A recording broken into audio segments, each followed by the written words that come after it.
acho que sonho, ele foi feito para ser realizado e para ser vivido. E a partir do momento em que a gente tem uma maturidade um pouco maior, a gente percebe que o nosso...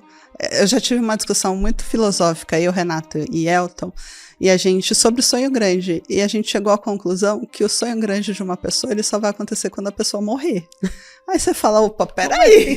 Não tem graça, não quero. Tipo, não, porque toda a nossa discussão filosófica, e ela foi longa, ela leva para isso. Qual é o sonho grande de todo mundo? É a felicidade, é ter uma vida plena, uma vida memorável. Beleza, mas é uma construção. É ao longo da vida. Então, quando você perceber, realizei meu sonho grande, o que estava escrito na tua lápide, né? Se na tua lápide estava lá, você viveu aquilo que você queria viver e de forma intensa, então você realizou teu sonho grande. Então, assim, a gente precisa entender que os sonhos, eles vão evoluindo ao longo da vida e eles foram feitos para eles serem alcançados. Então, pode ser um determinado momento que o seu sonho, assim como já foi o meu, foi construir uma casa de campo. Então, naquele momento era um sonho grande para mim. Beleza, consegui. Agora, qual é o meu próximo sonho que eu preciso sonhar? Sei lá, de repente agora eu quero mais curtir minha vida. Então, tá bom, então é um sonho no gerúndio, ele só vai se encerrar quando eu morrer. Mas não tem certo e errado. É importante que a gente tenha sonhos e a gente possa materializá-los ao longo do tempo. A gente possa sentir que está materializando aquele sonho. E aí vem o bacana do objetivo.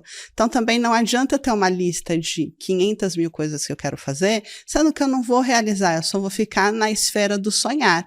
Então a ideia do plano perfeito é, beleza, você tem um sonho grande, agora materializa isso para esse ano. O objetivo, ele vem para esse lugar. Tira dessa esfera do abstrato e traz para o chão. O que você vai realizar esse ano? E agora a gente está desafiando o aliado a pensar no trimestre. O que você vai realizar nesse trimestre? Porque se ele realizar 4 trimestres incríveis, ele vai conseguir ter um ano incrível. E se ano após ano ele conseguir ter anos incríveis, ele vai ter uma vida incrível. E aí o sonho grande dele vai se realizar lá no fim da vida. E quando a gente traz, né, por trimestre, você tira até um peso, né, Jaque? Tira ansiedade.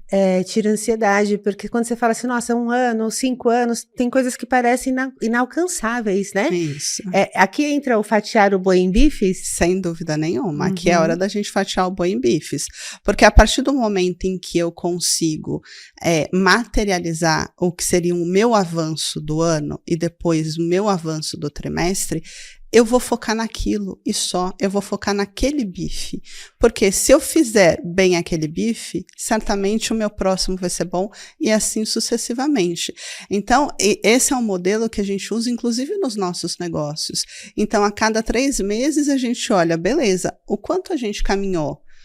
Caminhamos até aqui. Então, tá bom, agora qual é o próximo passo que a gente vai dar? Então, essa movimentação constante, essa inquietação que o plano trimestral traz, ela é essencial para que a gente tenha movimento e para que a gente veja evolução.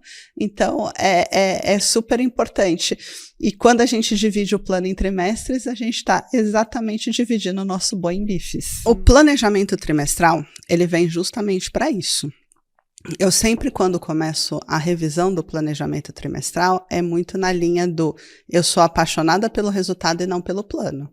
Então, se em determinado momento eu percebi que o plano ficou inviável por qualquer motivo, viajei na maionese e coloquei coisa que eu não daria conta de fazer, ou achei que fosse mais fácil, realmente não estou conseguindo avançar, ou tive um problema, uma pré-queda, um problema de permissão e não consegui avançar, amassa, joga fora e faz de novo. Por isso que a gente faz a cada 3 meses. Então, a gente precisa ter a consciência que a gente tem que ser apaixonado pelo resultado e não pelo plano. O plano é só um meio, é só uma ferramenta para a gente alcançar os nossos sonhos. Isso é super importante trazer e deixar claro, né? Ser apaixonado pelo resultado e não pelo plano, porque eu vejo muitos aliados presos no plano. Tive uma ideia genial, agora eu tenho certeza, nossa, é incrível, isso daqui vai mudar o mundo, criei um produto e não vende. E fica preso ali, fica preso, e por muitas vezes no meu direct eu recebo muitas pessoas falando, eu já fiz de tudo, já rodei protocolo, já isso, e não estou avançando. Este é o momento dessa pessoa parar, olhar para tudo isso e reajustar, recalcular, não é mesmo? Sem dúvida nenhuma. A gente estava numa discussão hoje, eu e o Elton, justamente no conteúdo que a gente vai trazer no Plano Perfeito. E eu falei para ele, a gente precisa tornar mais sólido o CDP, que é a capacidade, a disposição e a permissão. A permissão é a chave, mas o CDP é a engrenagem. Muitas vezes você está ali, você está vendo uma dificuldade da pessoa e não é questão de permissão, não é uma pré-queda, é falta de capacidade. E falta de capacidade não quer dizer que a pessoa tenha algum problema cognitivo. Não, cara, você só não tem esse repertório ainda. Então, o que eu percebo muito olhando os mentorados, olhando algumas questões da Universidade Divergente, é que a pessoa acaba atribuindo tudo à questão da permissão e esquece da engrenagem. Sim. Então, a permissão é a chave, mas eu não posso esquecer da capacidade. Então, esse exemplo que você trouxe é muito isso.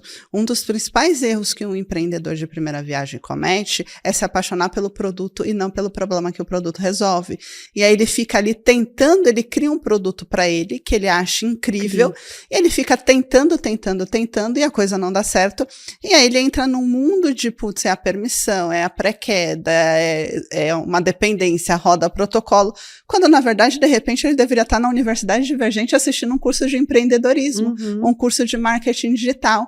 É por isso que na Aliança a gente trabalha de forma harmoniosa. Então a gente tem a permissão sendo trabalhada nos protocolos, nos encontros, mas a gente tem a capacidade que a gente sabe que ela é uma peça-chave da engrenagem. E a gente tem a Universidade Divergente para isso.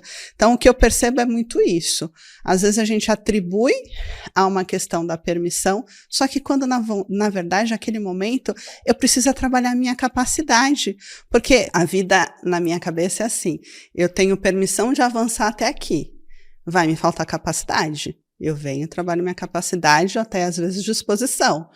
Quando eu trabalhar minha capacidade e minha disposição, certamente eu vou liberar um próximo nível de permissão e vai aumentar. E aí vai me exigir mais capacidade, mais disposição. E assim vai caminhando a humanidade, né? É um ciclo de evolução. E isso é muito interessante, eu queria até trazer um exemplo, porque realmente tem muitas pessoas, muitos aliados com esta questão. Putz, ainda não avancei, né? Fiz uma transição de carreira, larguei tudo, quero ser mentora, quero ir para o digital e não está dando certo. E aí, trazendo um pouquinho, quando eu fiz a minha transição de carreira lá atrás, eu fiquei 2 anos estudando, né? Fiquei 2 anos estudando, aí comecei, falei, deixa eu me testar aqui, deixa eu ver como que vai ser, trabalhando a capacidade. Então, é extremamente importante trazer essa clareza, né? Porque às vezes você realmente não está pronto, não porque você é burro, porque falta, né? Se tem algum problema cognitivo, mas porque você ainda precisa aprender um pouco mais, né? Precisa criar repertório, criar esse repertório. É extremamente importante isso, muito interessante. E aí, Jaque, é uma outra questão aqui. Qual que é a diferença de ter um plano e ter um sonho? Como fazer para que um não paralise o outro? Porque às vezes a gente sonha tão alto, mas não sabe nem por onde começar. E aí parece que planeja demais, parece que perde a leveza do sonhar, daí fica pesado. Para mim são coisas tão diferentes, até acho engraçado. Porque para mim... Mas eu gosto da sua explicação, porque faz assim, gente, na nossa cabeça, bum, ficou claro. Porque para mim o sonho é o quê?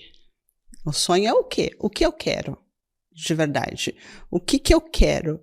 E o plano é o como. Então, são coisas totalmente diferentes. Então, eu estou pensando muito no como. Tá bom, você está com um outro problema ali pela frente. Mas, olhando a semântica da coisa, é isso. O meu sonho é o quê? O que eu quero realizar? E o meu plano é o como eu vou realizar aquilo que eu quero realizar. Então, são coisas completamente diferentes. Vamos dar um exemplo, materializar isso. O meu sonho é viajar para Disney. Sim. Esse é o meu sonho. Né? O meu plano é como eu vou fazer para viajar para Disney. E qual é o primeiro passo que a gente faz no plano perfeito? Entender a sua situação atual. Putz, você vai viajar a primeira vez que eu viajei para Disney, eu fui com 4 pessoas, eu tinha $2.000 e voltei com dinheiro. Então, tipo, tava contadinho ali para comer. E fui em todos os parques e fiz tudo que eu quis. Então, assim, é exatamente isso. Como? Como que eu vou sair? E não era o dólar 1 para 1, então, para que fique claro. Então, assim, o plano é isso. Como? Qual é a minha situação atual? O quanto que eu tenho para investir nessa viagem da Disney? Eu vou ficar Qual o custo, 10 né, dias, disso? eu vou ficar 20 Uhum. dias, eu vou ficar em casa, eu vou ficar em hotel. Isso é o plano. Isso vai transformar o nosso plano em ações. E o sonho é exatamente o quê? O que eu quero. Então, são coisas completamente diferentes. Vamos trazer uma outra analogia. É como se o sonho fosse o destino e o plano fosse a estrada que te leva para aquele destino, entendeu? Chegou a hora de quebrar os padrões que ainda travam sua vida. Toque no link da descrição, preencha sua ficha. O próximo passo depende de você.